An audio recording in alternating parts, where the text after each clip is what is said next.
Hello everyone, this is Gautami. Welcome to my YouTube channel. Thank you for your support in growing our community.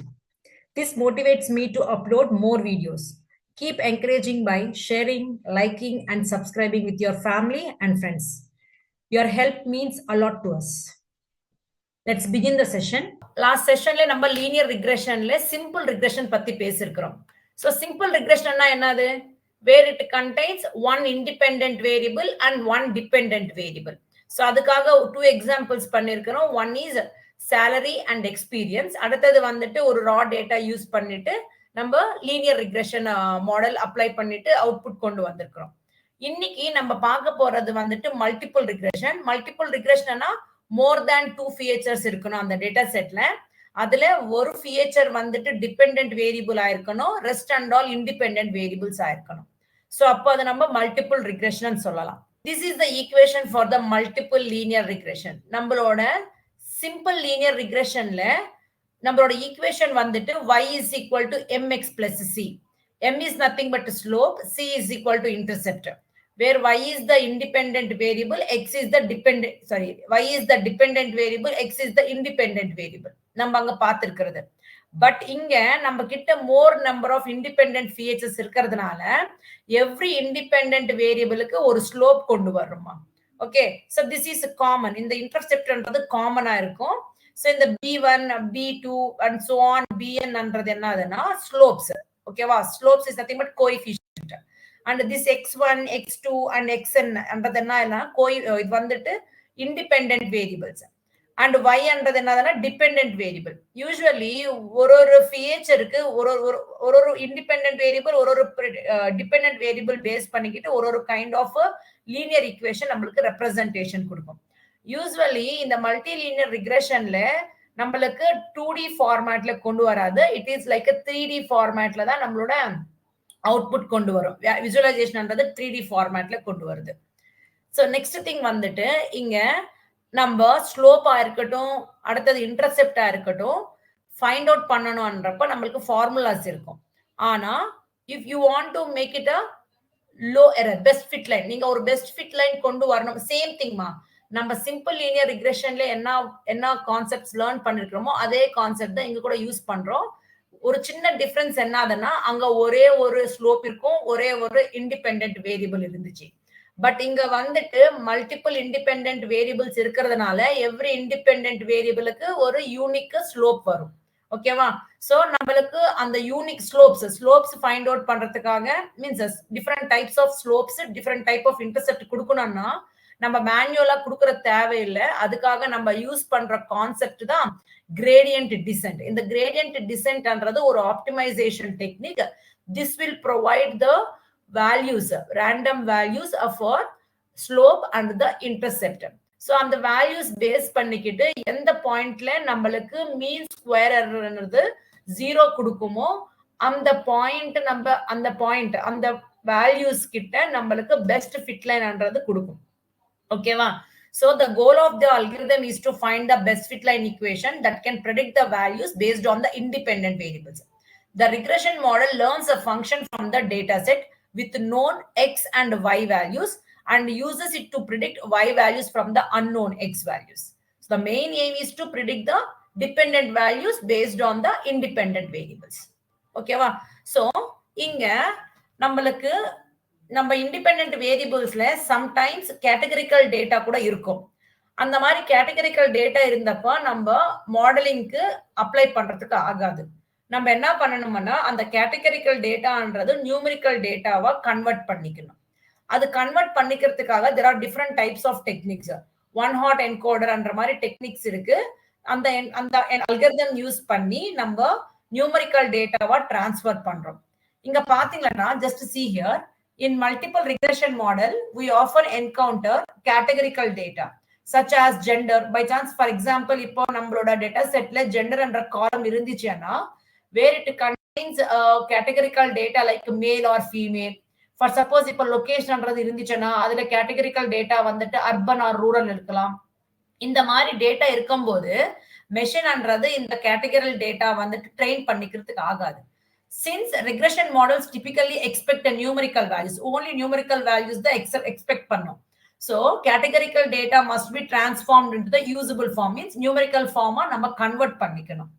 So this is where dummy variables come into play. எந்த காலம்ல நம்மளுக்கு categorical data இருக்குமோ அந்த காலம் நம்ம என்னன்னு சொல்றோம்னா dummy variables ஆ treat பண்றோம். Dummy variables or binary variables 0 or 1. நம்ம அந்த numerical dataவை convert பண்ணிட்ட அப்புறமா அது binary format representation கொடுக்கிறோம். Telling that அது வந்துட்டு ஃபார் எக்ஸாம்பிள் இப்ப நான் ஜெண்டர் காலம் எடுத்திருக்கிறேன்னா அதுல மேல்ன்றது 0 ரெப்ரசன்டேஷன் பண்ணீங்கன்னா ஃபீமேல்ன்றது 1 ரெப்ரசன்டேஷன் பண்றீங்க. அதர்வைஸ் மேல்ன்றது 1 ரெப்ரசன்ட் பண்ணீங்கன்னா ஃபீமேல்ன்றது 0 ரெப்ரசன்டேஷன் பண்றீங்க. சோ இத நான் சொல்லிருக்கிறது. இது வந்துட்டு டம்மி வேரியபிள். இது வந்து டம்மி வேரியபிள். நீங்க எப்ப நீங்க கன்வெர்ட் பண்றீங்களோ மேல் ஃபீமேல் 2 காலம்ஸா ஸ்ப்ளிட் ஆயிடும். இந்த ஜெண்டர் காலம்ன்றது 2 காலம்ஸா ஸ்ப்ளிட் ஆயிட்டு எப்ப அந்த ரோல மேல் இருக்குமோ அந்த மேலுக்கு வந்துட்டு 1 ரெப்ரசன்டேஷன் கொடுக்கும், ஃபீமேல் என்ற வேல்யூக்கு 0 ரெப்ரசன்டேஷன் பண்ணும்.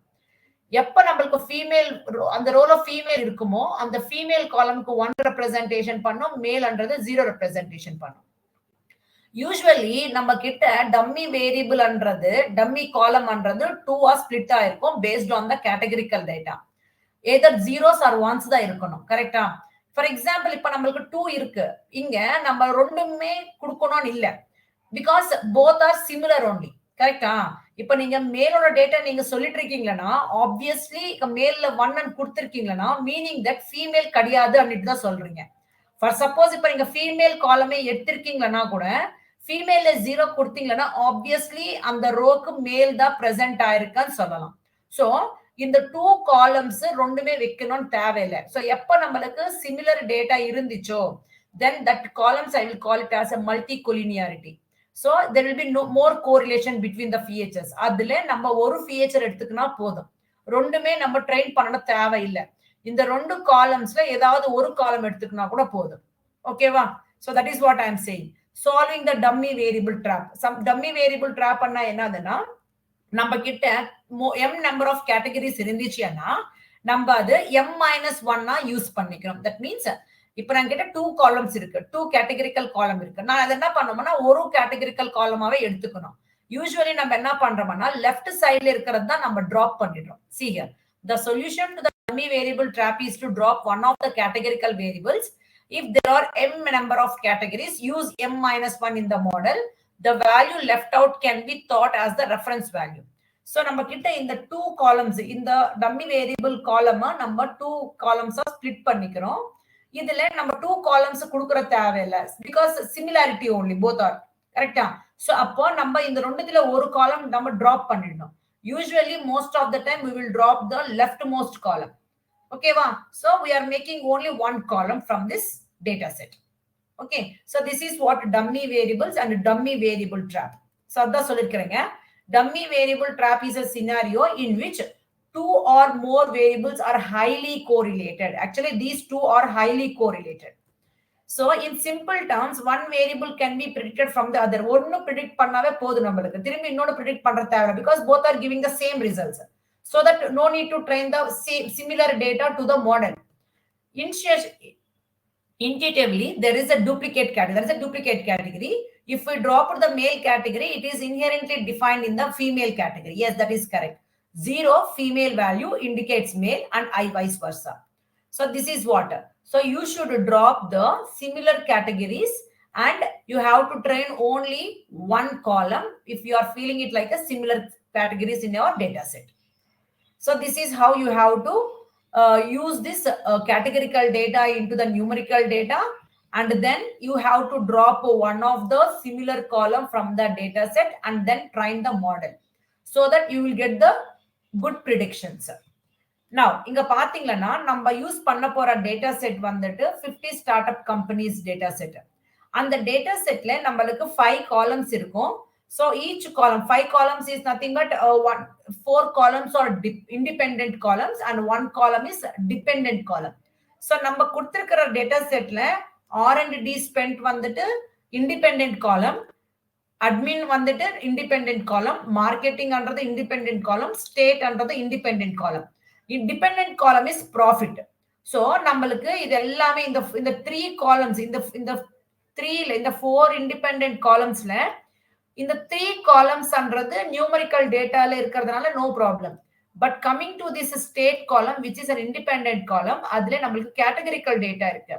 நம்ம கிட்ட எப்ப கேட்டகரிக்கல் டேட்டா இருக்குமோ அப்போ நம்மளோட மாடலுக்கு ட்ரெயின் பண்றதுக்கு ஆகாது. Because it will understand only the numerical data. So அப்ப நம்ம இது என்ன பண்ணணும்னா you have to transform into the numerical data. So the transform பண்ணும்போது இங்க 2 types of states இருக்கு, நியூயார்க் அண்ட் கலிபோர்னியா. கண்டிப்பா 2 தான் இருக்கணும்னு இல்ல, you can have more number of categories கூட இருக்கலாம். எத்தனை categories இருக்குமோ அத்தனை categories தான் columns define ஆகும். For example, New York, California, something like Spain இருந்துச்சுன்னா you are going to categorize into 3 columns. One is for New York, one is for California, one is for Spain. So அந்த ரோல எந்த state representation கொடுக்குறீங்களோ அந்த state மட்டும் தான் 1 denote பண்றீங்க. Rest 2 columns 0 தான் டினோட் பண்றீங்க. இங்க கலிபோர்னியா இருக்கு, இந்த கலிபோர்னியாக்கு 1 ரெப்ரசன்ட் பண்றீங்க, ரெஸ்ட் 2 காலம்ஸ்க்கு 0 தான் ரெப்ரசன்ட் பண்றீங்க. சோ இங்க நம்மளோட கேட்டகரிக்கல் டேட்டால 3 காலம்ஸ் இருக்கிறதுனால நான் என்ன சொல்லிருக்கேன், இங்க m number of categories இருந்துச்சுன்னா you should train the model with m-1 மட்டும் தான். சோ இப்ப 3 இருந்துச்சுன்னா you have to train for 2. only 2 columns தான் நீங்க யூஸ் பண்ணி ட்ரெயின் பண்ணனும். ஓகேவா? So this is how you have to trap the dummy. One question ma'am. Yes. M ன்றதுல என்ன வேல்யூ? Number of categories தான் m. Number of categories, yes. Okay. So இப்போ இந்த ஸ்டேட்ல நமக்கு 2 categories இருக்கு, நியூயார்க் and கலிபோர்னியா இருக்கு. So it is going to categorize into 2 columns. இப்போ நம்ம இந்த 2 columns இப்போ நம்ம நியூயார்க்னு சொல்லிருக்கோம். இப்போ இது ஒண்ணு இப்ப 0ன்னு சொன்னா இது இல்லன்னுட்டு தான். நியூயார்க்னா இது இருக்கறப்ப நம்ம ஆப்வியஸ்லி கலிபோர்னியா இல்லன்னுட்டு. எய்தர் நீங்க இந்த காலம் ட்ரெயின் பண்ணா கூட ஒரே அவுட்புட் தான் வரும், இந்த காலம் ட்ரெயின் பண்ணா அவுட்புட் ஒரே தான் வரும். சோ ஒரே மாதிரி அவுட்புட் வரதுனால ரெண்டுமே ட்ரெயின் பண்றதால எந்த யூஸ் இல்லையா? So that you can drop one column from the data set. புரியுதா? புரியுது. Okay புரியுது. Yes. Let's say if it has 3 value categories இருக்குன்னு வெச்சுக்கோங்களேன். So அந்த சினாரியோல வந்து எப்படி ஆக்ட் ஆகும்? So 3 0 1 2 னு மாதிரி இருக்கும். No. 0 and 1 the binary dataனா என்னது நம்ம பண்ற போறது 0 and 1 தான் இருக்கணும். So இப்போ நம்ம கிட்ட see here what I am saying, New York, California, Spain இருக்குன்னு எடுத்துக்கோங்களேன். So 3 states இருக்கிறதுனால நமக்கு 3 columns categorize ஆகும். நியூயார்க், கலிபோர்னியா, அப்புறமா ஸ்பெயின். ஆக்சுவலா நம்மளுக்கு இங்க வந்துட்டு காலம்ஸ் கேட்டகரைஸ் ஆகும்போது ஆல்பாபெட்டிக்கல் ஆர்டர்ல கேட்டகரைஸ் ஆகும். Like first letter will be California, okay, then n will be the New York, then Spain will comes. Okay, இங்க வந்துட்டு கரெக்ட்டா போடல. யூசுவலி கேட்டகரிக்கல் டேட்டா வந்துட்டு பை சான்ஸ் லெட்டர்ஸ்ல இருந்துச்சுன்னா ஆல்பாபெட்டிக்கல் ஆர்டர்ல தான் அரேஞ்ச் ஆக போகுது. சோ இப்போ இங்க நியூயார்க் இருக்கிறதுனால இப்போ இதுவே எக்ஸ்பிளைன் பண்றேன். இங்க நியூயார்க் இருக்கிறதுனால இந்த ரோல so representing 1, inga California kadiyadu, so 0. Obviously Spain will also be 0. Getting my point? Example puriyudhu. So we have a data set of 50 startup companies. This data set contains 5 main information: R&D spend, okay, then administration spend, marketing spend, stage and profit for a financial year. Our goal is to create a model that can easily determine which company has a maximum profit and which is the most affecting factor for the profit of a company. Since we need to find the profit, so it is the dependent variable. Profit is the dependent variable and the rest 4 are independent variables. So this is our task. So நம்ம இப்ப என்ன பண்றோம்னா I already have a program. So in R&D spending என்னதுன்னா the amount which startups are spending on research and development. Administration spending the amount which startups are spending on the admin panel. Marketing spending means the amount which startups are spending on marketing strategies. State, so to which state the particular startup belongs. Profit, how much profit that particular startup is making. So these are the details about the features. நான் already சொல்லியிருக்கேன், linear ரிக்ரெஷனுக்கு multi linear ரிக்ரெஷனுக்கு என்ன டிஃபரன்ஸ்னா, linear ரிக்ரெஷன்ன்றது 2D ஃபார்மேட்ல output கொண்டு வரும். Okay, இந்த மாதிரி plane, இந்த மாதிரி straight line மாதிரி இருக்கும். obviously in the multilinear regression கூட play normal linear regression தான், like a straight line தான். But when there are more number of independent variables, it is going to be seen in the format of a plane. Okay, x axis, y axis and z axis. So நம்மளோட graph பண்றது plane formatல கொண்டு வரும். But I am not showing this kind of format. But usually it is going to develop a plane format only. Okay, this is the differences between these two, linear regression and multilinear regression. So first நம்ம data setக்கு தேவைப்பட்டிருக்கிற libraries import பண்ணிக்கணும். numpy library, pandas, seaborn and matplotlib import பண்ணிருக்கேன். அடுத்தது நான் என்னோட data set folderல 50 startup companies-ஓட details இருக்கு, which is in the CSV format. அந்த pandas library இருக்கிற read CSV function use பண்ணி நான் லோட் பண்ணிக்கிட்டேன். அது நான் first 5 rows display பண்றதுக்காக head function apply பண்ணிருக்கேன் அந்த variable மேல. So that these are the first 5 rows. R&D spend, administration, marketing spend, state, profit. So இந்த எல்லாமே numerical dataவே இருக்கு. But coming to the state column, இதுல வந்துட்டு நம்மளுக்கு categorical data இருக்கு. இந்த categorical data இருக்கிறதுனால நம்மளோட மாடலுக்கு ட்ரெயின் பண்றதுனால எந்த யூஸ் இல்ல. எப்பவுமே மாடல்ஸ்க்கு ட்ரெயின் பண்ணும்போது நம்மளோட டேட்டான்றது நியூமெரிக்கல் ஃபார்மேட்ல இருக்கணும். So if there is a categorical data, நம்ம அந்த காலம் என்னன்னு சொல்லலாம்னா it is a dummy variable and சொல்லலாம். ஓகேவா? சோ நம்ம அதுனா ஹேண்டில் பண்ணணும். அது ஹேண்டில் பண்றதுக்காக நம்ம என்ன யூஸ் பண்றோமோ அப்புறமா பார்க்கலாம். ஃபர்ஸ்ட் நான் என்ன பண்ண போறேன்னா எவ்ரி இண்டிபெண்டன்ட் வேரியபிளுக்கு டிபெண்டன்ட் வேரியபிளுக்கு ரிலேஷன் செக் பண்ணி பார்க்க போறேன். சோ இந்த ஃபோருமே இண்டிபெண்டன்ட் வேரியபிள்ஸ், இது ஒண்ணுதான் டிபெண்டன்ட் வேரியபிள். சோ நான் விஜுவலைசேஷன் பண்ண போறேன். இந்த R&D spend profit, administration profit, marketing spend profit, state profit எல்லாத்துக்குமே நான் ரிலேஷன்ஷிப் மீன்ஸ் விஜுவலைசேஷன் பண்றதுக்காக நான் கிராஃப் பிளாட் பண்ண போறேன். This is additional information. வேணும்னா பாருங்க, இல்லைன்னா பரவாயில்ல. So just analyzing the relationship between the dependent variables with other independent variables. So இங்க பாத்தீங்கன்னா நான் x1ல வந்துட்டு நான் என்ன பார்த்திருக்கேன்னா I am just இங்க நான் ஸ்ப்ளிட் பண்ணிக்கிட்டேன். இண்டிபெண்டன்ட் வேரியபிள்ஸ், டிபெண்டன்ட் வேரியபிள்ஸ் நான் ஸ்ப்ளிட் பண்ணிக்கிட்டேன். So இங்க பாத்தீங்கன்னா x1 is equal to data set of I log all rows 0th column means இப்ப இங்க வந்து நான் ஒரு R&D column மட்டுமே எடுத்திருக்கேன், which is in the 0th position. அது x axisல வரதுக்காக x1 நான் கொடுத்திருக்கேன். இங்க y1 வந்துட்டு லாஸ்ட் காலம் எடுத்திருக்கேன். So data set I log all rows -1 is nothing but last column. So இந்த காலம்ல இருக்கிற டேட்டாக்கு இந்த காலம்ல இருக்கிற டேட்டாக்கு விஜுவலைசேஷன் பிளாட் பண்ணிட்டு இருக்கேன். So I am applying the scatter plot and x label as R&D spend and y label as profit and a title. If you see here, the data is, I can say it is in a linear way. Yes or no? So as the R&D spend increasing, the profit is also slightly increasing. So I can say it is a linear, it is highly related. Yes or no? We can say. So from the above plot, we can able to visualize that R&D and profit have positive correlation. Yes or no? As it is increasing, this is also increasing, right? இன்னொன்னு பாத்தீங்கன்னா இப்ப நம்ம விஜுவலைசேஷனுக்கு இப்ப வந்துட்டு நம்ம R&Dக்கு plot ப்ராஃபிட்டுக்கு நான் plot பண்ணிருக்கேன்.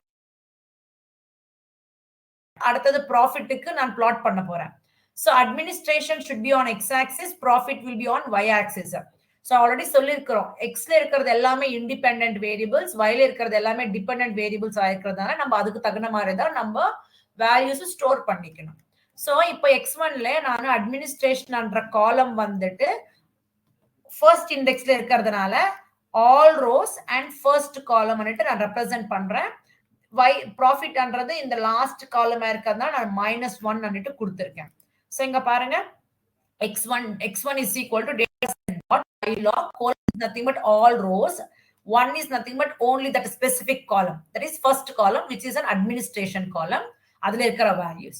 Same time y1 is equal to data set dot I log all rows -1 which is nothing but the last column representing the profit column and the values. So I am just applying the scatter plot on it. So just labeling the x label, y label and giving the title, and I am showing the graph. So if you see here, the points, the data points are not aligned. If you draw the line also, we cannot say that all are lying on the same line. everything is far away. I can say more number of outliers existing in this both relationship. Yes or no? If you how you can draw like this. You can anyway however you draw line also, however you draw the line also, so many points are far away from your predicted line. So I can say that zero correlation between administration and profit. Yes or no? Can you able to identify here? For suppose if I'm drawing a line, if I'm getting a predicted line, if I'm going to draw like this. So many points are far away from the what? Far away from that line. So here this means what I can say, if you find the accuracy also, the accuracy will be less. Then the relationship between these two are not that much correlated. I can say zero correlation between the administration and profit by seeing this visualization. Okay. Next, there is a one more independent variable, that is a marketing spend and marketing spend with dependent variable profit. So this marketing spend is in the column, second column. So I'm providing that column in the x-axis, and last column is a profit column. That's why I'm representing -1. I'm storing y1. Applying the scatter plot. Now you can see here, okay, not that much correct. Okay, that much is not is there. So if you try to plot also, some of the lines will be nearer to that line. So I can say that highly correlated. So from above plot, I can say that high correlation between marketing spend and profit. Okay, you can say it's like a profit, like a positive correlation, you can say. As the value increases, as the marketing spend increases, profit also might be getting increases. So it is also positive correlation only. And coming to the state and profit, you can see here, I'm just applying the scatter plot. You can check it here in the New York. See here in the New York, automatically you cannot able to make it like this. It is going to be aligned in this way only. So based on the things, see here, in the state New York, profit is this much. In the California, it is increasing. So I can say these points are outliers. I can say these points are outliers. Okay. So this is what a relationship between the independent variables and dependent variables. So instead of doing all these things, you simply apply correlation function and you can find the relationship between those independent and dependent variables also. So this is visualization. Now what I need to do here is I need to separate dependent variables, independent variables and separate பண்ணிடணும். So independent variables வந்துட்டு 4 columns இல்லையா? So நான் என்ன பண்ணிட்டு இருக்கேன்னா, except last column, rest and all independent variables ஆயிருக்கிறதுனால then I lock all rows except means இங்க வந்துட்டு நான் if I'm not giving the starting index, meaning that from 0th index and -1 ன்னு சொல்லிட்டு இருக்கேன்னா, this is excluded. So அப்ப அந்த column வராது. So except last column, remaining columns எல்லாமே independent variables ன்னு சொல்றேன். Next y variable dependent variable ன்னு சொல்றோம். இங்க வந்துட்டு only last column இல்லையா, so -1 ன்னு கொடுத்துட்டேன். So இது நம்ம இது நம்ம வந்துட்டு ஸ்ப்ளிட் பண்ணிட்ட அப்புறமா x வேரியபிள் பார்த்திருக்கீங்கன்னா நம்மளுக்கு ப்ராஃபிட் காலம்ன்றது இருக்காது. So x column நமக்கு x வேரியபிள் மீன்ஸ் இண்டிபெண்டன்ட் வேரியபிள்ஸோட டேட்டா வந்திருக்கு, y வேரியபிள்ல வந்துட்டு only ப்ராஃபிட் காலம் வந்திருக்கு. நான் என்ன சொல்லிருக்கேன், நம்ம கிட்ட எப்ப கேட்டகரிக்கல் டேட்டா இருக்குமோ அந்த கேட்டகரிக்கல் டேட்டா வந்துட்டு நம்ம டம்மி வேரியபிள் ன்னு சொல்றோம். You need to convert into the numerical data. அது numerical data convert பண்றதுக்காக we will make use of one hot encoder. நம்ம யூஸ் பண்றோம் one hot encoder. நீங்க வந்துட்டு காலம் தானே நீங்க டிரான்ஸ்ஃபர் பண்ணணும்னு நினைச்சிட்டு இருக்கீங்க. So you have to use a column transformer also. So இது எல்லாமே நம்மளுக்கு scikit-learn library தான் வந்துட்டு இருக்குது. So from scikit-learn.compose import column transformer. அதுல numerical data convert பண்றதுக்காக you are pre-processing the data. Means you are converting the categorical data into the numerical data with the help of one hot encoder. So that process we will call it as pre-processing. Okay va? So from scikit-learn library in the pre-processing import one hot encoder use பண்றீங்க. So இந்த கிளாஸுக்கு நீங்க object create பண்ணும்போது இந்த டிரான்ஸ்ஃபார்மருக்கு you have to provide 3 values. One is the name, that means encoding. What kind of algorithm you are using? One hot encoder. எந்த காலம்ல உங்களோட data கேட்டகரியில இருக்கு? தேர்ட் காலம். சோ உங்களோட காலம் பாருங்க. So 0, 1, 2, 3. In which column you are having a categorical data, that column you are going to provide. So in order to keep other columns unchanged, remaining columns எல்லாமே numerical dataவே இருக்கு இல்லையா? So அதெல்லாமே அப்படியே இருக்கணும்ன்றதுக்காக we have to provide this attribute. Remainder is equal to pass through and கொடுக்குறீங்க. So once நீங்க அந்த third column numerical dataவா convert பண்ணிட்ட அப்புறமா அந்த கன்வெர்ட் ஆயிருக்கிற டேட்டா மீன்ஸ் ரிமைனிங் காலம்ஸ் எல்லாமே அப்படியே இருக்கும். கேட்டகரிக்கல் டேட்டா நியூமரிக்கலா கன்வெர்ட் ஆயிட்டு இந்த சிடில ஸ்டோர் பண்ணிக்கிறீங்க. டிரான்ஸ்ஃபார்ம் ஆயிருக்கிற டேட்டா நீங்க மாடலுக்கு ஃபிட் பண்றீங்க. Means fitting and transforming. So X is equal means திரும்பி நீங்க இண்டிபெண்டன்ட் வேரியபிள் ஆக்சுவலா கேட்டகரிக்கல் டேட்டா இருந்துச்சு. திரும்பி நீங்க அந்த வேரியபிளுக்கே நீங்க இண்டிபெண்டன்ட் வேரியபிள்ஸ் கன்வெர்ட் ஆயிட்ட அப்புறமா கூட அதுக்கே ஸ்டோர் பண்றீங்க. So ct dot fit transform of x and கொடுத்து x convert பண்ணி பார்க்கும்போது இங்க பாருங்க 0.0 0.0 1.0 என்ன இது மீனிங்னா நீங்க இங்க கேர்ஃபுல்லா அப்சர்வ் பண்ணிருக்கீங்களா New York California and Florida actually இந்த ஸ்டேட் காலம்ல 3 கேட்டகரிஸ் இருக்கு.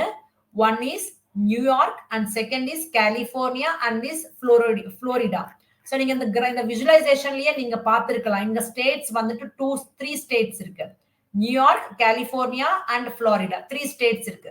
சோ 3 ஸ்டேட்ஸ் இருக்கிறதுனால நம்மளுக்கு கேட்டகரிக்கல் இருந்து நியூமரிக்கலா கன்வெர்ட் ஆகும்போது 3 காலம் ஜெனரேட் ஆயிருக்கும். இங்க நம்மளுக்கு ஃபர்ஸ்ட் காலம்ல நியூயார்க் இருந்துச்சு. செகண்ட் ஃபர்ஸ்ட் ரோல வந்துட்டு நம்மளுக்கு நியூயார்க், செகண்ட் ரோல கலிபோர்னியா, தேர்ட் காலம்ல புளோரிடா இருக்கு. நான் ஆல்ரெடி சொல்லியிருக்கேன் எப்ப அது நியூமரிக்கலா கன்வெர்ட் ஆகுமோ அப்போ 3 காலம் ஜெனரேட் ஆயிருக்கு. அந்த 3 காலம்ஸ் வந்துட்டு நியூமரிக்கல் அது கேட்டகரி ஆல்பாபெட்டிக்கல் ஆர்டர்ல தான் அரேஞ்ச் ஆகும். ஃபர்ஸ்ட் வந்துட்டு California, Florida, then third one is New York. So நம்மளுக்கு ஃபர்ஸ்ட் ரோல நியூயார்க் இருந்துச்சுனால நியூயார்க் வந்துட்டு 100 ரெப்ரசன்டேஷன் கொடுத்துட்டீங்க. செகண்ட் ரோல கலிபோர்னியா இருந்துச்சு. California is for first column. So இங்க 1 கொடுத்திருக்கு. Rest and all 0. தேர்ட் காலம்ல புளோரிடா இருந்துச்சா. So CFN. சோ இங்க வந்துட்டு புளோரிடா. சோ இப்போ நான் ஆல்ரெடி சொல்லிருக்கேன் நம்ம கிட்ட m number of categorical columns இருந்துச்சுனா you need to make it like a m-1. that is called என்ன சொல்றோம் டம்மி வேரியபிள் ட்ராப் ன்னு சொல்றோம். சோ இப்போ நம்ம drop the columns. Avoiding the dummy variable trap பண்ணிட்டு பண்ண போறோம். சோ இப்போ நம்ம என்ன சொல்லிருக்கேன் usually we are going to drop the left side column அப்படினு சொல்லிருக்கேன் இல்லையா. சோ அதை drop பண்ணிடுங்க. சோ அதை drop பண்றதுக்காக திரும்பி x வேரியபிள்ல நான் என்ன சொல்லிருக்கேன் all rows எங்க இருந்து நான் ஸ்டார்ட் பண்ணிட்டு இருக்கேன்னா ஃபர்ஸ்ட் காலம்ல இருந்து ரெஸ்ட் காலம்ஸ் எல்லாமே திரும்பி x க்கு அசைன் பண்ணிட்டேன். Means you are dropping this column, you are not including this 0th column. So you are starting from the first column, which means you are avoiding this dummy variable. Okay, repeated இருக்கிறது நீங்க பண்ணிட்டீங்க. So that you are having from 3 categorical data, you are having only 2 now. Okay, so this is what. So now if x பண்ணி பார்க்கும்போது இங்க பாருங்க 2 மட்டுமே இருக்கு. So இப்போ நீங்க பார்க்கலாம். So இப்போ நமக்கு வந்துட்டு கலிபோர்னியா இல்லன்னப்போ இது வந்துட்டு Florida and New York. So New York data இருக்கு. ஆப்வியஸ்லி இப்போ இது 0 ஆச்சுன்னா இன்னொரு டேட்டா வந்துட்டு 0 தான், ரெப்ரசென்டிங் 0. ரிமெம்பர் வச்சுக்கோங்க, நீங்க உங்ககிட்ட இருக்கிற கேட்டகரிக்கல் டேட்டா எல்லா வேல்யூஸ் ஆட் பண்ணும்போது நமக்கு 1 அன்னிட்டு வரணும். தட் இஸ் த 1 ரிசல்ட்ன்றது 1 தான் இருக்கணும். ஓகே, சோ இங்க பாருங்க இங்க 0 இருக்கு. That is Florida 0, New York is 0. So இந்த ரெண்டு காலம்ஸ் 0 இருக்குன்னா obviously California is 1. You can able to recognize it. So that is how you are going to recognize if you are dropping the one column. Okay va. So இப்போ நம்ம avoiding the dummy variable trap பண்ணிட்டோம். இப்போ நம்ம என்ன பண்ணணும்னா you need to train the model. So அதுக்காக நம்ம என்ன பண்ணணும், நம்ம கிட்ட இருக்கிற டேட்டா செட் ஸ்ப்ளிட் பண்ணிக்கணும். So அதை ஸ்ப்ளிட் பண்ணணும்னா நம்ம கிட்ட எத்தனை நம்பர் ஆஃப் ரோஸ் இருக்கு நம்ம தெரிஞ்சுக்கணும். So தெரிஞ்சுக்கணும்னா you can apply shape. So x dot shape. x shape கொடுத்தீங்கன்னா 50 rows and 5 columns இருக்கு. அடுத்தது y dot shape. So obviously நமக்கு இதுல வந்துட்டு ஒரே காலம் தான், that is dependent variable 50 rows இருக்கு. So நான் இப்போ என்ன பண்ணிருக்கிறேன்னா splitting the data set into the training set. இங்க you have to make use of a train test split function which is coming from the scikit-learn library. So இதுல நான் test size வந்து 20% எடுத்திருக்கேன், remaining 80% வந்துட்டு training data. random state அன்றது 0 means ஒரு time நம்ம ஒரு data fix பண்ணிட்டோம்னா அதே டேட்டா தான் ஃபிக்ஸ் ஆயிருக்கும் எத்தனை டைம்ஸ் ரன் பண்ணா கூட. சோ நான் இது ரன் பண்றேன். ரன் பண்ணிட்ட அப்புறமா நீங்க செக் பண்ணிக்கோங்க எக்ஸ்ட்ரெயின் எவ்வளவு இருக்கு, எவ்வளவு டேட்டா எவ்வளவு ரோஸ் எடுத்திருக்கு, அடுத்தது 40 ரோஸ் எடுத்திருக்கு. ரிமைனிங் ரோஸ் வந்துட்டு X test dot shape, remaining 10 rows வந்துட்டு ட்ரைனிங் டெஸ்டிங்காக எடுத்திருக்கிறோம். So 20% of the data for testing. So அது தெரிஞ்சுக்கணும்னா இங்க பாருங்க எக்ஸ்ட்ரெயின்ல 40 ரோஸ் வந்துட்டு ட்ரைனிங் காமிச்சிட்டோம், டெஸ்டிங்குக்கு 10 ரோஸ் எடுத்திருக்கோம். டோட்டலா செக் பண்ணும்போது 50 ரோஸ் நம்மளுக்கு வந்திருக்கு. சோ இப்போ நம்ம என்ன பண்ணணும்னா நம்ம ஸ்பிளிட் பண்ணிருக்கிற டேட்டா செட் ட்ரைனிங்க்கு பண்ணணும். மீன்ஸ் நம்ம ட்ரெயின் பண்ணிருக்கிற டேட்டா ஃபிட் பண்ணணும் மாடலுக்கு. சோ அதுக்காக நம்ம யூஸ் பண்ற லைப்ரரி வந்துட்டு scikit-learn linear model import linear regression. This is a linear regression model only, but you are having more independent variables. That's why you are saying it as a multilinear regression, although you should use this algorithm itself. Okay, so inga you have to fit it in the linear regression ku object create பண்ணிக்கிட்டு அந்த object மூலமா உங்களோட training data வந்துட்டு மாடலுக்கு train பண்றீங்க. So train பண்ணிட்ட அப்புறமா நீங்க ரிசல்ட்ஸ் செக் பண்றீங்க. எப்படி உங்க கிட்ட இருக்கிற டெஸ்ட் டேட்டா ஆல்ரெடி உங்களுக்கு டெஸ்ட் டேட்டா ப்ரிடிக்ட் பண்றீங்க வேல்யூஸ். சோ அந்த ப்ரிடிக்ட் பண்றதுக்காக யூஸ் பண்ற ஃபங்க்ஷன் ப்ரிடிக்ட் ஃபங்க்ஷன். அந்த டேட்டா y predictல கொடுக்குறீங்க. this is your predicted data for your testing data. So நம்மளுக்கு இது வந்துட்டு predicted data. இந்த x testக்கு ஆல்ரெடி actual values நம்மள்கிட்ட இருக்கு. அந்த values வந்துட்டு y test. these are the actual values. So இந்த actual values இதுவே தான். சோ இத செக் பண்ணி பாருங்க, டிஃபரன்ஸ் செக் பண்ணி பாருங்க. சோ predicted value நம்ம கிட்ட இருக்கிற டெஸ்டிங் டேட்டாக்கு predicted value வந்துட்டு 103015 point something. actual data பாத்தீங்கன்னா 103282 இருக்கு. that means most of the means minute difference there இருக்கு. that means நம்ம என்ன சொல்லலாம், இங்கவே நம்ம டிக்ளேர் பண்ணிடலாம் whatever the model we have chosen for this data set is accurate, means it is going to provide the best fit line ன்னு சொல்லலாம். ஓகேவா? So இப்போ நம்ம எவாலுவேஷன் பண்ண போறோம். எவாலுவேஷன் பண்றதுக்காக there are multiple number of matrices இருக்கு. Like mean squared error இருக்கு, அடுத்தது வந்துட்டு square root, okay, mean square root error இருக்கு, absolute function, different types of matrices இருக்கு for evaluating the model. So நம்ம லேர்ன் பண்ணிருக்கிறது வந்துட்டு மீன் ஸ்கொயர்ட் எரர். ஸோ இது வந்துட்டு நம்மளோட scikit-learn லைப்ரரியில இருந்து மெட்ரிக்ஸ்ல இருந்து இம்போர்ட் பண்ணிக்கிறோம். ஸோ இப்போ இந்த மீன் ஸ்கொயர்ட் எரர் வந்துட்டு நம்ம என்ன சொல்றோம் formula actual data minus predicted data இல்லையா? So actual data y test, predicted data is y predicted.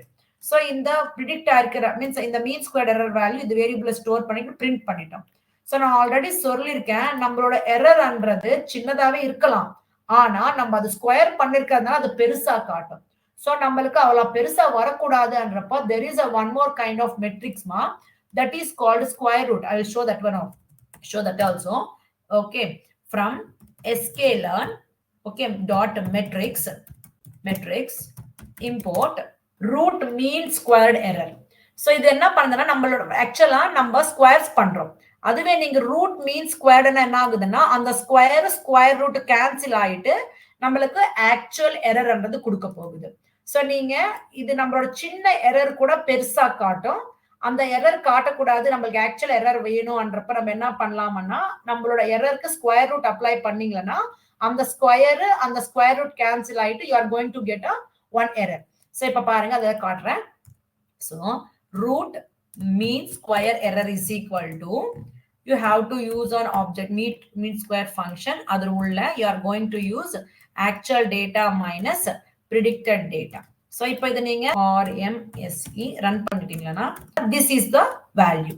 So actual error வந்துட்டு இதுவே தான். நீங்க என்ன பண்ணிருக்கீங்க, மீன் ஸ்கொயர்ட் எரர் பண்ணிருக்கறதுனால இது ஸ்கொயர் பண்ணிட்டு இவ்வளவு பெருசா காட்டிருக்கு. இல்ல எனக்கு நார்மல் எரர், யூசுவலி வந்துட்டு நம்மளோட எரர்ன்றது பாசிட்டிவ்ல இருக்கலாம், நெகட்டிவ்ல கூட இருக்கலாம். நம்ம நெகட்டிவ்ல வந்தப்போ அது பாசிட்டிவா கொண்டு வரணும்ன்றதுக்காக there is a one more kind of a metrics evaluationக்காக that is absolute error அன்னிட்டு so same kind of technique தான் இங்க பாத்தீங்கன்னா அது கூட இந்த scikit-learn library இந்த வருது sklearn dot metrics import mean absolute error. So this is going to be absolute error na nammaloda actual value minus predicted value, it is going to be in the modulus. So namakku negative value vanda kuda it is going to give in the format of positive value. So that is what this error meaning. Okay, so now idukku verumana try pannunga. Mean absolute error is equal to, so mean absolute error and the values idla pass pannunga. So now find out the mean absolute error value. So it is going to give the value as 7514. Okay, so this is what the different types of matrices. So this will give more means it will show more, error will be shown more. This will give the actual thing, this will give the normal means absolute value. Okay, if it is negative it is going to give the positive value. So இப்போ இங்க என்ன பண்றோம்னா நம்ம வந்துட்டு y minus y1 and y hat and கொடுக்கிறோம் இல்லையா. So அது எல்லாமே சம் அப் பண்ணிக்கிட்டு எத்தனை ரோஸ் இருக்கும் அத்தனை ரோஸ்க்கு ஆக்சுவல் வேல்யூ predicted values இருக்கும். சோ அந்த ரெண்டு டிஃபரன்சஸ் பண்ணிக்கிட்டு அது might be it will be giving positive, negative எடுத்துக்கும் போது நமக்கு பாசிட்டிவாவே எடுத்துக்கும் எல்லாமே. டிவைட் எல்லாமே சம் அப் பண்ணிட்டு divided by எத்தனை ரோஸ் இருக்கும் அந்த ரோஸ் கொடுக்குறீங்க. சோ இது உங்களுக்கு ப்ராப்பர் அண்டர்ஸ்டாண்ட் ஆகணும்னா I'm going to show the formula so that we can understand in better way. So this is what. So நம்ம படிச்சிட்டு இருக்கிறது இந்த மீன் ஸ்கொயர் எரர் இதுவே தான். So y minus y hat whole square. So நம்ம கிட்ட இருக்கிற சின்ன எரர் கூட பெருசா காட்டும் இது. அதுவே இந்த அப்சல்யூட் எரர் என்ன பண்ணுதுன்னா பாசிட்டிவ் வேல்யூஸ் எல்லாமே பாசிட்டிவா எடுத்துக்கிட்டு எல்லாமே row minus actual minus predicted. So இங்க நமக்கு நெகட்டிவ் வந்தா கூட பாசிட்டிவா எடுத்துக்கும். பிளஸ் எவ்ரி ரோக்கு அதே மாதிரி தான் நீங்க சம் அப் பண்ணிக்கிட்டு டிவைடட் பை எத்தனை ரோஸ் இருக்கோ அத்தனை ரோஸ் எழுதிக்கிறீங்க. சோ அதுக்காக தான் நம்மளுக்கு இங்க டிஃபரன்ஸ் தெரியுது. இங்க பாத்தீங்கன்னா 9137 தெரியுது, இங்க பாத்தீங்கன்னா 7514 தெரியுது. பிகாஸ் ஆஃப் திஸ் அப்சல்யூட், அதுக்காக தான் நம்மளுக்கு இங்க டிஃபரன்ஸ் தெரியுது. Otherwise both are similar only. Okay வாமா, this is what the formula is. Modulus is nothing but converting the negative to the positive values. Okay வா? Yes. So இங்க R2 score இங்க நம்மளுக்கு இந்த எரர்ஸ் பார்க்கிறதுனால அக்யூரசி நம்மளுக்கு அவ்வளவு ப்ராப்பரா தெரியாது. அதுக்காக நம்ம யூஸ் பண்ற ஒன் ஆஃப் த மெட்ரிக்ஸ் வந்துட்டு R2 score which is going to give the one means easy means நம்ம ஈஸியா ரெகக்னைஸ் பண்ணிக்கிறதுக்காக, இது அக்யூரசி ஈஸியா ரெகக்னைஸ் பண்ணிக்கிறதுக்காக நம்ம யூஸ் பண்ற மெட்ரிக்ஸ் வந்துட்டு R2 ஸ்கோர். இது கூட நம்மளோட scikit-learnல இருந்து மெட்ரிக்ஸ் இருந்து வந்துட்டு இருக்கிறது தான். So y test and y predict கொடுத்துட்டீங்க 0.93. So how much percentage it is giving the accuracy for us? 93%. That means almost it is above the 90%. So that by this இது பார்த்துட்டு நம்ம என்ன சொல்றோம்னா நம்ம யூஸ் பண்ணிட்டு இருக்கிற மாடல் அந்த டேட்டா செட்டுக்கு குட் ன்னு சொல்லலாம், குட் ஃபிட் ன்னு சொல்லலாம். Okay, it is going to give the best fit line only. So நீங்க இப்ப செக் பண்ணணும். நான் இங்க என்ன சொல்லிருக்கிறேன், multilinear regression na the equation for this is y is equal to b naught. B naught is nothing but the intercept plus b1 x1 plus b2 x2, where b1 b2 and so on bn எல்லாமே slopes ன்னு சொல்லிருக்கேன். இந்த x1 x2 and so on xn வந்துட்டு independent variables ன்னு சொல்லிருக்கேன். நம்மளோட data செட்ல x1 x2 and so on x அதெல்லாம் எல்லாம் என்னன்னா R&D spend, marketing spend, advertising spend, state அது எல்லாமே ரெப்ரசென்டிங். ஸோ எவ்ரி ஃபீச்சருக்கு ஒரு கைண்ட் ஆஃப் ஸ்லோப் கொடுக்கும். So finding the coefficients. So இங்க நம்மளுக்கு multiple number of independent variables இருக்கிறதுனால எவ்ரி இண்டிபெண்டன்ட் வேரியபிளுக்கு ஒரு கைண்ட் ஆஃப் கோஎஃபிஷியன்ட் கொடுக்கும். ஸோ நம்மளுக்கு அது வர்றதுக்காக நம்ம யூஸ் பண்ற பேராமீட்டர் கோஎஃபிஷியன்ட். அதே மாதிரி இன்டர்செப்ட்ன்றது அது லீனியர் ரிக்ரெஷன் ஆனா கூட மல்டி லீனியர் ரிக்ரெஷன் ஆனா கூட ஒரே ஒரு இன்டர்செப்ட் தான். சோ நமக்கு ஒரே ஒரு இன்டர்செப்ட் தான் நமக்கு இங்க வந்திருக்கிறது. சோ எத்தனை நம்பர் ஆஃப் காலம்ஸ் இருக்கு நமக்கு இண்டிபெண்டன்ட்ங்க? ஸ்டேட்ஸ்ன்றது ஆக்சுவலா ஒரே காலம் தான், ஆனா நம்ம அது நியூமெரிக்கல் டேட்டா கன்வெர்ட் பண்ணும்போது 3 ஆயிடுச்சு. அதுல ஒரு காலம் டிராப் பண்றதுனால 2 இருக்கு. இப்போ நமக்கு 2 plus 3 டோட்டலா 5 காலம்ஸ். சோ 5 காலம்ஸ்க்கு 5 independent variables. So every independent வேரியபிளுக்கு ஒரு கோஎஃபிஷியன்ட். So 1, 2, 3, 4, 5. ஓகேவா? சோ இங்க வந்திருக்கு. அடுத்தது நீங்க செக் பண்ணிட்டு இருக்கீங்க. நீங்க குடுத்திருக்கிற டேட்டா அந்த ஈக்குவேஷன்ல வச்சு பார்க்கும்போது y வேல்யூன்றது கரெக்ட்டா குடுக்கணும். சோ அதுதான் நீங்க வேலிடேஷன் பண்ணிட்டு இருக்கிறது. இங்க நானு கோஎஃபிஷியன்ட்ஸ் ஃபைண்ட் அவுட் பண்ணிக்கிட்டேன். அடுத்தது இன்டர்செப்ட் கூட ஃபைண்ட் அவுட் பண்ணிட்டேன். இப்ப இந்த வேல்யூஸ் நானு என்னோட ஈக்குவேஷன்ல சப்ஸ்டிடியூட் பண்ணிட்டு என்னோட y வேல்யூ ப்ராப்பரா வருதா இல்லையான்னு செக் பண்றேன். இங்க நீங்க இங்க கோஎஃபிஷியன்ட் இருக்கு, இன்டர்செப்ட் இருக்கு. நீங்க ஒரு ரோ மீன்ஸ் ஒரு ரோட இண்டிபெண்டன்ட் வேரியபிளோட வேல்யூஸ் எடுத்துக்கணும். நான் இங்க என்ன எடுத்திருக்கிறேன்னா predict மீன்ஸ் ரெக்ரெஷர் டாட் predict இந்த ஒரு ரோட டேட்டா எடுத்திருக்கேன். இந்த ரோட டேட்டா என்னதுன்னா ஃபர்ஸ்ட் ரோட டேட்டா, இந்த டேட்டா எடுத்திருக்கேன் நான். இந்த ரோட டேட்டா எடுத்திருக்கேன். So this is for state. இந்த டூ காலம்ஸ் வந்துட்டு ஸ்டேட்டுக்கு சம்பந்தப்பட்டிருக்கிறது. This is R&D spend, this is advertising spend, and this is a what? This is what a marketing spend. அந்த டேட்டா நான் இங்க predict function உள்ள வெச்சாச்சு. அந்த டேட்டா தான் இங்க வெச்சிட்டேன். சோ இங்க பாத்தீங்கன்னா நம்மளோட அவுட்புட் வந்துட்டு இதுதான் நம்மளுக்கு வந்திருக்கிறது. சோ இந்த டேட்டாக்கு என்னோட அவுட்புட் வந்துட்டு இதுவே தான். Y predict is this one. இப்போ நான் predict function யூஸ் பண்ணி அப்ளை பண்ணிட்டேன். நான் இப்ப என்ன பண்ணணும்? அந்த ஈக்குவேஷன்ல இந்த இண்டிபெண்டன்ட் வேரியபிள்ஸ், இந்த கோஎஃபிஷியன்ட்ஸ், இந்த இன்டர்செப்ட் அப்ளை பண்ணப்போ எனக்கு இந்த அவுட்புட் வரணும். சோ அதே விதமா இங்க பாருங்க b0 அண்ணா இந்த வேல்யூ இன்டர்செப்ட் வேல்யூ கொடுத்திருக்கேன் பிளஸ் b1 x1. b1 அண்ணா ஃபர்ஸ்ட் இண்டிபெண்டன்ட் வேரியபிளோட ஸ்லோப் இன்டு இங்க பாருங்க இன்டு இது எல்லாமே first intercept, okay, first coefficient into இங்க பாத்தீங்கன்னா 0.0 பிளஸ் b1 வேல்யூ வந்துட்டு இது செகண்ட் ஸ்லோப் b1. சோ அந்த value into second independent variable value plus b2 x2. b2 means in the coefficient value into இந்த என்னது third column வந்து இதுதான் third independent variable. so அது மாதிரி எல்லாமே substitute பண்ணிட்டேன்.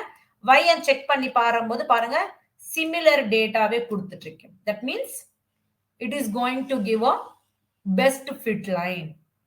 It is going to give a best fit line. நீங்க visualisation பண்ணணும்ன்றதுக்காக நான் என்ன பண்ணிருக்கேன்னா இங்க பாருங்க.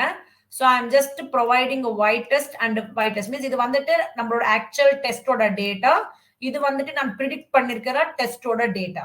ஓகேவா? சோ இந்த ரெண்டுத்துக்குமே நான் பிளாட் பண்ணி பார்க்கும்போது it's like a linear only. so there is nothing. so ரெண்டுத்துக்குமே நீங்க பார்க்கும்போது ரெண்டுமே லைன் அப்ளை பண்ணி பார்க்கும்போது it is almost linear only. so by seeing this I can say இப்போ நீங்க வேணும்னா நீங்க டிஃபரன்ஸஸ் செக் பண்ணி பாருங்க. நம்மளோட ஆக்சுவல் வேல்யூ லாக்ஸ்ல இருக்கு, பிரெடிக்டட் வேல்யூ லாக்ல இருக்கு. நீங்க டிஃபரன்ஸ் செக் பண்ணி பார்க்கும்போது அவ்வளவு டிஃபரன்ஸ் கிடையாது. so by seeing this I can say that our model is best fit ன்னு சொல்லிடலாம். so here we can see the difference between actual values and predicted values which are not very high. when values are in the range of lakhs then the difference is in thousands is not much. so நமக்கு வந்திருக்கிற இங்க வந்துட்டு values அன்றது லாக்ஸ்ல இருக்கு, difference அன்றது ஹண்ட்ரட்ஸ்ல தௌசண்ட்ஸ்ல இருக்கிறதுனால அவ்வளவு difference இல்லன்னுட்டு. so we have already seen the accuracy of this model is about 93%. so this model is best fit for this data set. okay வாமா, இது understand ஆச்சா எல்லாருக்குமே? மல்டி லீனியர் ரிக்ரெஷன் பத்தி அண்டர்ஸ்டாண்ட் மா? Same linear regression மாதிரியே தான். அதுல என்ன கான்செப்ட்ஸ் யூஸ் பண்றோமோ சேம் கான்செப்ட்ஸ் இங்க கூட யூஸ் பண்ணிருக்கோம். அங்க ஒரு நம்ம மீன் ஸ்கொயர் எரர் பத்தி தான் நான் சொல்லியிருக்கேன். இதுல நம்ம ஃபியூ மோர் கான்செப்ட்ஸ் வந்துட்டு ரூட் மீன் ஸ்கொயர் எரர், அடுத்தது மீன் அப்சல்யூட் எரர், அடுத்தது R2 ஸ்கோர் பத்தி பேசியிருக்கிறோம். so those are all provided for evaluation purpose only. அது என்ன டிஃபரன்ஸ்க்கும் நான் சொல்லியிருக்காங்க. ஓகேவா?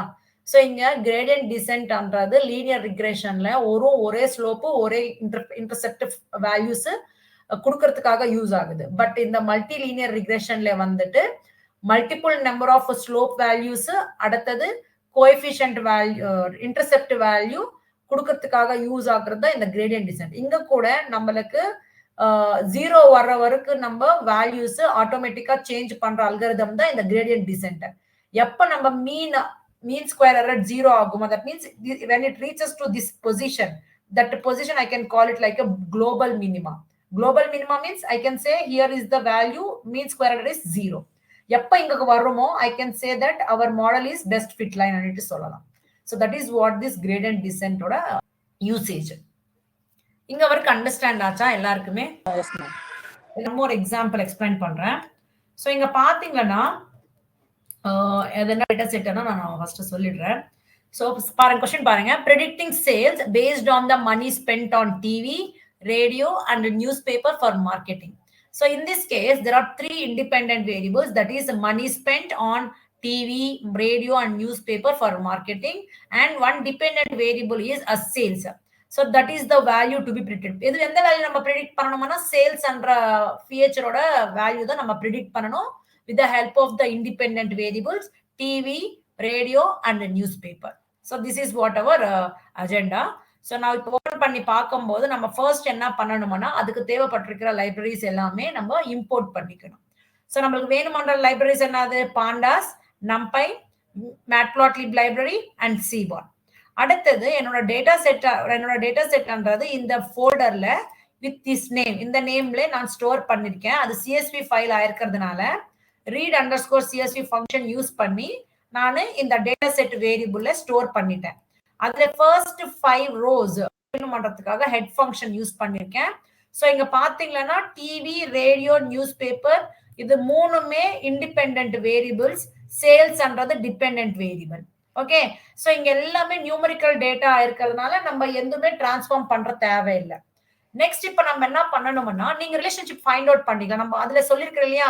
சோ அதே திங்ஸ் நீங்க இந்த இண்டிபெண்டன்ட் இந்த டிபெண்டன்ட் ரிலேஷன் எப்படி இருக்கு, இந்த ரேடியோக்கு இந்த சேல்ஸ்க்கு ரிலேஷன் எப்படி இருக்கு, நியூஸ் பேப்பர் சேல்ஸ்க்கு ரிலேஷன் எப்படி இருக்குன்னு நீங்க விஜுவலைஸ் பண்ணிக்கோங்க. ஒரு டேட்டா செட்ல நான் சொல்லிருக்கேன்னா அந்த சேம் கைண்ட் ஆஃப் திங்ஸ் நீங்க அதர் டேட்டா செட் மேல கூட சேம் டெக்னிக் நீங்க அப்ளை பண்ணிக்கலாம். ஓகேவா? நெக்ஸ்ட் இப்ப நான் இண்டிபெண்டன்ட் வேரியபிள்ஸ், டிபெண்டன்ட் வேரியபிள்ஸ் நான் செப்பரேட் பண்ண போறேன். சோ எக்ஸ் வேரியபிள்ல இந்த ஃபர்ஸ்ட் 3 ரோஸ் நீங்க இந்த மாதிரி கூட நீங்க எடுத்துக்கலாம். So whenever you are accessing multiple columns, அது compulsory 2D format தான் கொடுக்கணும். So TV, radio, newspaper, first 3 columns independent variables, X variable store பண்ணியாச்சு. அடுத்தது லாஸ்ட் காலம் வந்துட்டு சேல்ஸ் காலம் which is a dependent column, அந்த காலம் Y variable ஸ்டோர் பண்ணியாச்சு. அடுத்தது நம்ம என்ன பண்ணணும்? ட்ரைனிங் அண்ட் டெஸ்டிங் அதுக்காக ஸ்ப்ளிட் பண்ணிக்கணும். சோ நம்மளுக்கு எத்தனை நம்பர் ஆஃப் காலம்ஸ் இருக்கு தெரிஞ்சுக்க, எத்தனை number of rows and columns இருக்குன்னு தெரிஞ்சப்ப ஷேப் ஃபைண்ட் அவுட் பண்ணிக்கோங்க. அந்த ஷேப் பண்ணிக்கிட்டு நீங்க ட்ரைனிங்க்கு எவ்வளவு ரோஸ் எடுத்திருக்கீங்க, டெஸ்டிங்க்கு எவ்வளவு ரோஸ் எடுத்திருக்கீங்கன்னுட்டு நீங்க செக் பண்ணிக்கணும். ஓகேவா? சோ இந்த ட்ரெயின் அண்ட் டெஸ்ட் ஸ்பிளிட்டிங் பண்றதுக்காக நம்ம மாடல் செலக்ஷன் ஸ்கைகிட் லேர்ன் லைப்ரரியில இருந்து நம்ம இம்போர்ட் பண்ணிக்கிறோம். சோ 4 வேரியபிள்ஸ் எடுத்திருக்கிறேன். ஒன் இந்த ட்ரைனிங்க்கு அதோட ரெஸ்பெக்டிவ் வேல்யூஸ் ஒய் ட்ரைன்ல இருக்கும். இந்த எக்ஸ் டெஸ்ட்க்கு இதோட ரெஸ்பெக்டிவ் வேல்யூஸ் ஒய் டெஸ்ட்ல இருக்கும். ஓகேவா? So X train values, Y train values எல்லாமே ஆயிட்டு டெஸ்டிங்காக நான் 30% எடுத்திருக்கேன், ட்ரைனிங்காக 70% எடுத்திருக்கிறோம். இந்த random state is equal to 100 கொடுத்திருக்கேன். That means the values will get changes for 100 times. 100 times ஆன அப்புறமா தான் இது கான்ஸ்டன்ட் ஆகும். மீனிங் என்னதுன்னா நான் எவ்ரி டைம் ரன் பண்ணும்போது டிஃப்ரெண்ட் ரோஸ்ல ட்ரைன் ஆகணும், டிஃப்ரெண்ட் ரோஸ் டெஸ்டிங்காக வரணும்ன்ற மாதிரி தான் மீனிங். இது constant rows, constant training data, constant testing data கிடையாதுங்க. இங்க வந்துட்டு சேஞ்ச் ஆயிட்டே இருக்கும். பிகாஸ் நான் இங்க random state is equal to 100 கொடுத்திருக்கனால சேஞ்ச் ஆயிட்டே இருக்கும். வேணா எனக்கு ஃபிக்ஸ்டாவே வேணும் அப்ப நீங்க ஃபிக்ஸ்டு வேல்யூ அங்க 0 கொடுத்துட்டீங்கன்னா ஃபர்ஸ்ட் டைம் எந்த மாதிரி டேட்டா எடுத்துக்குமோ ட்ரைனிங்க்கு டெஸ்டிங்க்கு அதே ரோஸே எப்பவுமே அதுவே இருக்கும். ஓகேவா? சோ அது மாதிரி நீங்க செக் பண்ணிக்கோங்க. சோ நான் ஸ்ப்ளிட் பண்ணிட்ட அப்புறமா ட்ரைனிங் டேட்டா நானும் மாடலுக்கு ட்ரெயின் பண்றதுக்காக ஃபிட் ஃபங்க்ஷன் அப்ளை பண்றேன். அது பண்ணணும்னா லீனியர் ரிக்ரெஷன்ன்ற கிளாஸுக்கு ஆப்ஜெக்ட் கிரியேட் பண்ணிக்கிட்டு இந்த ஆப்ஜெக்ட் மூலமா ஃபிட் ஃபங்க்ஷன் அப்ளை பண்றேன், X train and Y train. So நான் ட்ரைனிங் பண்ணியாச்சு. இப்போ நம்மளுக்கு தெரியும் ஈக்குவேஷன் எப்படி இருக்கும், மல்டி லீனியர் ஈக்குவேஷன் வந்துட்டு ஒரே ஒரு நம்ம இங்க வந்துட்டு ஒரே மாதிரி நோட்டேஷனே கொடுக்கணும்னு இல்ல. Some people will give C plus M1 X1 plus M2 X2 plus M3 X3 so on Mn X அந்த மாதிரி கொடுப்பாங்க. Some people வந்துட்டு B0 plus B1 X1 plus B2 X2 and so on Bn X அந்த மாதிரி கொடுப்பாங்க. Some people will give like this also, B0 plus அதே beta naught ன்னு சொல்றோம், beta naught plus beta 1 into X1 plus beta 2 into X2 அந்த மாதிரி கொடுப்பாங்க. So ஃபைனலா என்னதுன்னா இது எல்லாமே கான்ஸ்டன்ட்ஸ் தான். இந்த எல்லாமே கான்ஸ்டன்ட்ஸ். ஒரு இண்டிபெண்டன்ட் வேரியபிள் பக்கத்துல இருந்துச்சு அந்த கான்ஸ்டன்ட்னா which is nothing but it's a coefficient. செப்பரேட்டா இருந்துச்சுன்னா தட் இஸ் கால்ட் இன்டர்செப்ட். இந்த இந்த இந்த ஈக்குவேஷன் கூடவே there is a one more constant இருக்குமா, தட் இஸ் எரர். நான் நீங்க ஈக்குவேஷன்ல எழுதல, there will be minute எரர்ன்றது கூட நமக்கு வரும். ஓகேவா, நான் நீங்க மென்ஷன் பண்ண, பட் இந்த அந்த ஈக்குவேஷன்ல எரர் என்ற ஈன்றது கூட இருக்கும். ஓகேவா, இங்க இப்ப நானு என்னோட எப்படிங்க மேம் தெரியும்? அது தெரியா அவுட்புட்டா வருமா அந்த மாடல்ல இருந்து கோஎஃபிஷியன்ட் மாதிரி எரர்ன்ற அந்த ஃபேக்டர்? இல்ல, வராது. நம்ம அது என்னத்துக்குன்னா பேலன்ஸ் பண்றதுக்காக அந்த எரர் வேல்யூ யூஸ் பண்றோம். ஓகே, அது நம்ம டிட்டர்மைன் எப்படி அந்த வேல்யூ தட் இஸ் கான்ஸ்டன்ட். அது ஆப்ஷனல் சொல்றேன் இல்லையா, அது வெச்சுக்கலாம் இல்லனா கூட ஓகே தான். அதுக்காக நான் இங்க எழுதுறேன். நம்மளுக்கு வேணும்னா அத வெச்சு இது பண்ணிக்கலாம். ஓகே, டு பேலன்ஸ், அவ்வளவுதான். நம்மளோட எரர் பேலன்ஸ் பண்றதுக்காக நம்ம யூஸ் பண்ண இட்ஸ் a கான்ஸ்டன்ட் ஆப்ஷனல் வேல்யூன்னு சொல்லலாம் அது. ஓகே ஓகே ஓகேவா. சோ சேம், இப்போ நமக்கு இத்தனை நம்பர் ஆஃப் இண்டிபெண்டன்ட் வேரியபிள்ஸ் இருக்குன்னா ஆட்டோமேட்டிக்கா அத்தனை நம்பர் ஆஃப் ஸ்லோப் வேல்யூஸ் நமக்கு கொண்டு வரும். சோ சிம்பிளா கோஎஃபிஷியன்ட் பாராமீட்டர் நீங்க கொடுத்துட்டீங்கன்னா நமக்கு வந்துடும். நான் இங்க என்ன பண்ணிருக்கிறேன்னா, இந்த இண்டிபெண்டன்ட் வேரியபிளுக்கு இந்த கோஎஃபிஷியன்ட் வரணும்ன்றதுக்காக நான் ஜிப் பண்ணிட்டேன். தட் மீன்ஸ் நான் டிக்ஷனரி ஃபார்மேட்ல, மீன்ஸ் இந்த எக்ஸ்ல இருக்கிற டேட்டா வந்துட்டு என்னது, what is that, independent variables. அந்தந்த இண்டிபெண்டன்ட் வேரியபிளுக்கு டிவியோட கோஎஃபிஷியன்ட் வந்துட்டு இந்த வேல்யூ, ரேடியோட கோஎஃபிஷியன்ட் வந்துட்டு இந்த வேல்யூ, நியூஸ் பேப்பரோட கோஎஃபிஷியன்ட் வந்துட்டு இந்த value.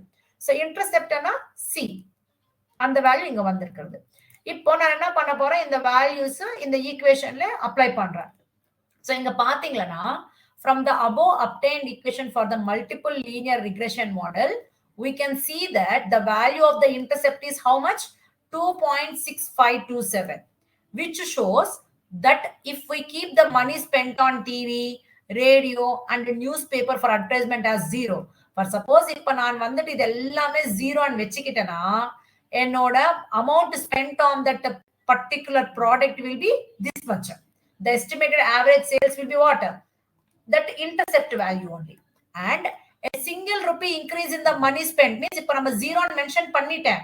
If I am increasing 1 rupee for all these products, அப்ப என்ன ஆகுது நம்மளோட product, it will be incremented by this value. See here, for advertisement increases sales by 0.450, 0.187. yes or no? 0 rupeesல இருந்து நம்ம 1 rupee apply பண்ணும்போது நம்மளோட கோஎஃபிஷியன்ட் வேல்யூ into 1 என்ன ஆகுது, that is this value only, right? Understanding what I am saying? That means the money spent on radio for advertisement increases by 1 and the money spent on newspaper will be this much. Understand ஆகுது என்ன சொன்னனோ? Evaluation பண்ண போறேன், means ப்ராப்பரா இல்லையா, இருக்குதா இல்லையான்னு. நான் என்ன பண்றேன்னா, என்னோட எக்ஸ் டெஸ்டுக்கு ஆக்சுவல் வேல்யூஸ் ஆல்ரெடி இருக்கு, எக்ஸ் டெஸ்டுக்கு ஒய் டெஸ்ட் வேல்யூஸ் ஆல்ரெடி இருக்கு. ஆனா நான் மாடல்ல இருந்து ப்ரிடிக்ஷன்ஸ் கொண்டு வரணும்ன்றதுக்காக ப்ரிடிக்ட் ஃபங்க்ஷன் பண்ணிடுறேன். சோ இங்க y வேல்யூஸ் எனக்கு இங்க லிஸ்ட் ஃபார்மேட்ல கொண்டு வந்துட்டேன். நீங்க இங்க செக் பண்ணி பார்க்கணும், உங்களோட y டெஸ்ட் வேல்யூஸ், உங்களோட y predicted வேல்யூஸ் நான் டேபிள் ஃபார்மேட்ல கொண்டு வந்திருக்கேன். So actual values for your x test is 6.6. இங்க பாத்தீங்கன்னா 10.6210 means you are having a little similar values only. நீங்க பாக்கும்போது நீங்க வேணும்னா டிஃபரன்ஸ் கூட செக் பண்ணி பார்த்துக்கோங்க. தெரியுதா? இங்க 20.7, 20.006, 17.2, 16.69, 19.4 means the difference between the actual value and predicted value is lesser. So by seeing this, you can say that this model is good for modeling. Okay va? So inga nanu adhe vidhama mean absolute error apply பண்ணிருக்கேன், mean squared error apply பண்ணிருக்கேன். அடுத்தது square root, நான் already இங்க ஒன்னு சொல்லியிருக்கேன், root mean square, அது கூட use பண்ணலாம். அடுத்தது வந்துட்டு இந்த மெட்ரிக்ஸ்ல இருக்கிற மீன் ஸ்கொயர்டு எரருக்கு root square root function apply பண்ணலாம். இந்த ஸ்கொயர் ரூட்ன்றது நம்பை லைப்ரரி நமக்கு வருது, அப்படி யூஸ் பண்ணலாம். நான் டைரக்டா ஒரு ஃபங்க்ஷன் சொல்லியிருக்கேன் இல்லையா, அப்படி கூட யூஸ் பண்ணலாம். சோ எல்லா டிஃப்ரெண்ட் டைப்ஸ் ஆஃப் எடுத்திருக்கீங்க. இங்க நீங்க பார்க்கும்போது இந்த ஆர் ஸ்கொயர் ஃபர்ஸ்ட் அப்படியே வச்சிடுங்க. நம்மளுக்கு மீன் அப்சல்யூட் எரர் வந்து எவ்வளவு இருக்கு, 1.06 இருக்கு. மீன் ஸ்கொயர்ட் எரர் 1.85 மீன்ஸ் நம்மளோட எரர்ன்றது ரொம்ப கம்மியா இருக்கு.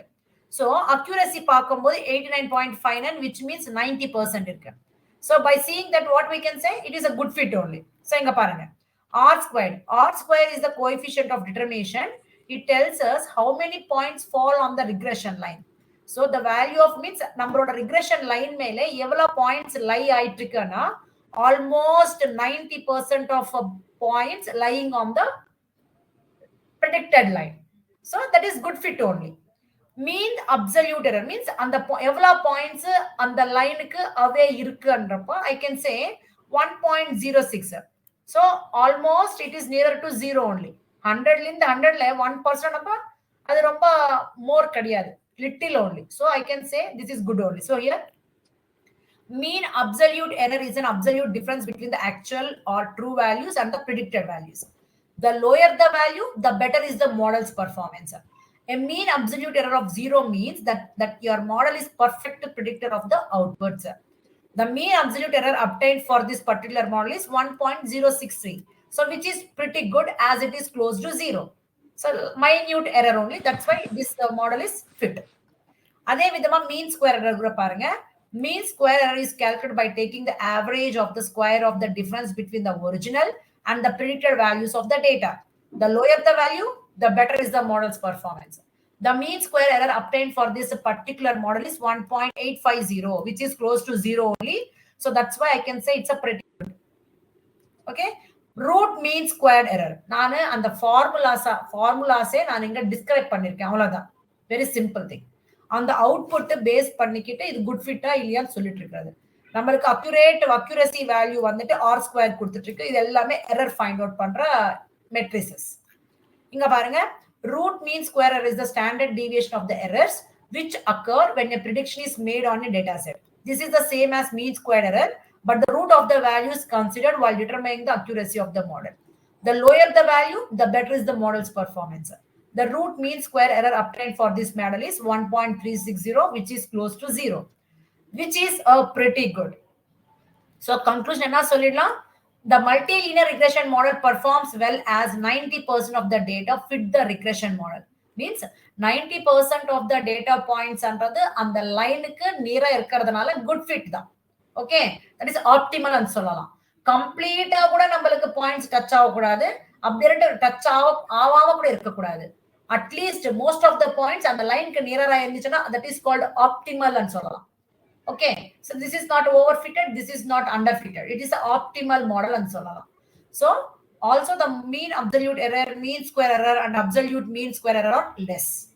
So finally நம்ம என்ன சொல்லலாம்னா this model will give best fit line for this data set. Understood ma? Hope you thoroughly understand all the concepts what we covered in this session. If you are having any doubts, comment below. Who are not subscribed to my channel, subscribe to my channel and hit the bell icon for more notifications. We'll meet you in the next video with another concept. Until then, take care. Bye-bye.